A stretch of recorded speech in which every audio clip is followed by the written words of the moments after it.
आजिर सबुठारु बड़ खबर बढ़िला राज्य सरकारी कर्मचारी 2% महंगा भत्ता एने घोषणा करचंती मुख्यमंत्री मोहन चरण माझी।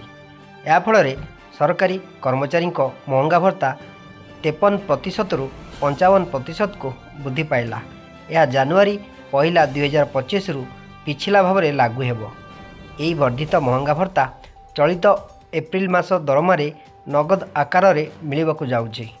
या सहित पेंशनभोगी मानक टीआई रे मध्य 2% वृद्धि करा जाइछि। सेमाने मध्य अनुरूप भाव में एप्रिल मास पेंशन ले एई वर्धित टीआई पाई परिबे। या द्वारा प्राय 8.5 लाख कर्मचारी और पेंशनभोगी उपकृत हेबे।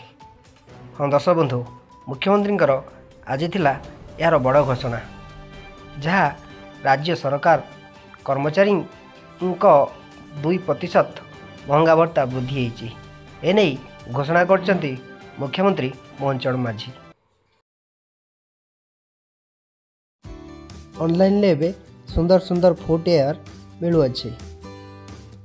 नामी नामी कंपनी रो शूज मिलुअछि।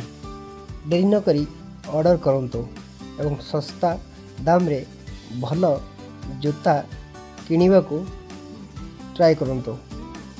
जहाँ फ्लिपकार्ट भली नामी दामी कंपनी रे एबे उपलब्ध होइछि एवं गोटे किनिले ता सहित आउ गोटे फ्री मध्य मिलुछि।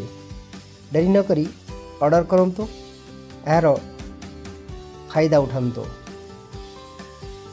यही भली वीडियो देखा हेले आम चैनल को लाइक करंतु, शेयर करंतु, सब्सक्राइब करने को जमा भी भूलु नहीं। Thank you.